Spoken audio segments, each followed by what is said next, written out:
Before you take a drink or break from the summer heat, you should know some big businesses are polluting your waterways over and over, and the state of Texas is only giving them a slap on the wrist. Our investigative team took a close look at numbers from the Texas Commission on Environmental Quality from the past 5 years. In that time, the agency has found more than 9,000 environmental violations from companies, doling out about $86 million in fines. But the agency reduced that amount to $74 million if the companies cleaned up their messes. And now KXAN investigator Robert Maxwell reveals some of those companies turn right around and make another mess. And some of them are right here in Central Texas.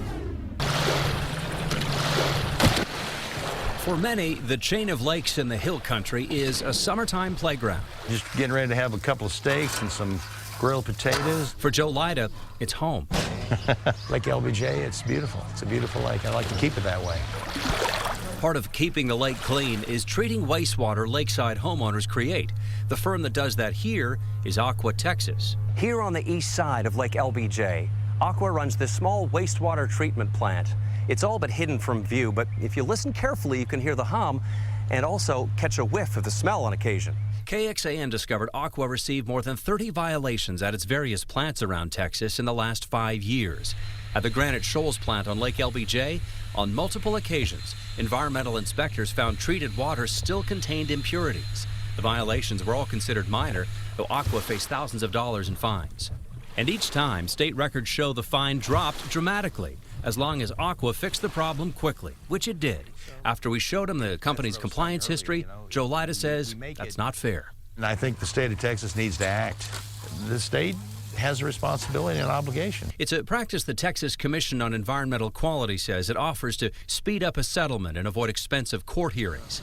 The agency's enforcement director, Brian Sinclair, says without that option, getting companies on board can be challenging. Some of the small systems where you know that they don't have the resources to come into compliance, and trying to figure out how to do the balancing act of what's the appropriate amount of enforcement. Year after year, they're being fined for the similar offense at the same facility.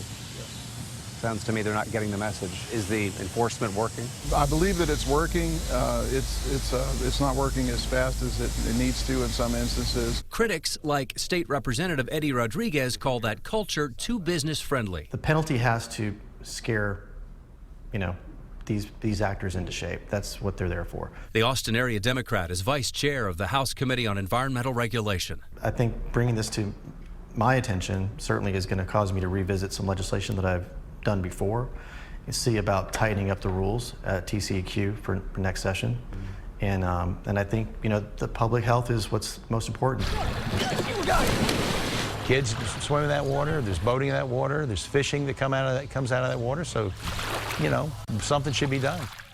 Now, we repeatedly requested an on-camera interview with Aqua Austin's general manager. The company declined, but told us in a statement, when TCEQ has directed Aqua to respond to compliance matters, we have taken action to resolve them and to ensure they don't happen again.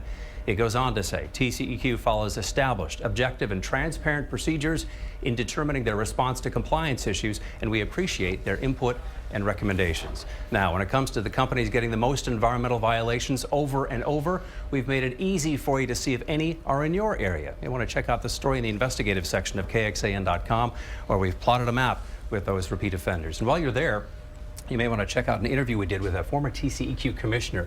He says this system of companies working their way out from steep fines is out of balance and has to change, perhaps, Shannon and Robert, at the state level. Robert, thank you.